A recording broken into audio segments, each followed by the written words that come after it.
지난해 12월 재생에너지 3020 이행 계획이 발표된 이후로 1년이 지났습니다. 그 사이 정부는 재생에너지의 발전 비중을 높이는 에너지 전환 정책의 속도를 점점 높이고 있습니다. 하지만 이견의 폭은 좁혀질 기미가 보이지 않고 있는데요.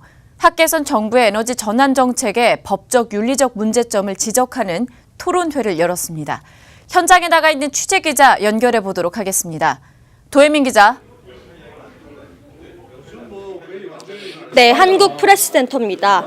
에너지 정책 합리화를 추구하는 교수협의회, 애교협이 정부의 에너지 전환과 탈원전 정책에 이의를 제기하는 토론회를 네 번째로 열었습니다. 이번엔 정부의 에너지 정책의 법적, 윤리적 문제점을 지적한 자리입니다. 축사를 맡은 자유한국당 윤한홍 의원도 정부 정책의 윤리적 문제점을 짚었습니다.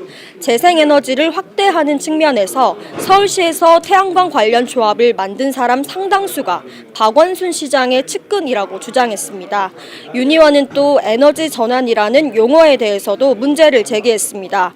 정부가 탈원전이라는 용어가 주는 급진성과 부정적 인상을 감추기 위해 에너지 전환이라는 용어를 강조한다는 겁니다. 주제 발제는 부산대학교 법학대학원 정승윤 교수와 경성대학교 에너지과학과 조성진 교수가 맡았습니다. 정승윤 교수는 문재인 정부의 에너지 전환 정책 수립 과정을 법치 행정의 파괴라고 정의했습니다. 법률 개정이나 제정을 통해 또는 국민투표 또는 공론화 과정 등을 통해 에너지 정책을 수립하는 해외 사례와 달리 우리나라는 행정계획과 국무회의 의결 등 법치에 맞지 않는 과정을 거쳤다는 겁니다. 에너지의 합리적 발전 방향에 대한 발제를 한 조성진 교수는 한수원 이사로 있을 당시 월성 1호기 조기 폐쇄에 유일하게 반대표를 던진 인물인데요. 재생에너지를 확대하고 원전을 줄이는 과정에서 LNG 발전이 확대되고 있는 현 상황을 지적했습니다. LNG 발전이 최근 문제가 되고 있는 미세먼지의 주범이란 겁니다.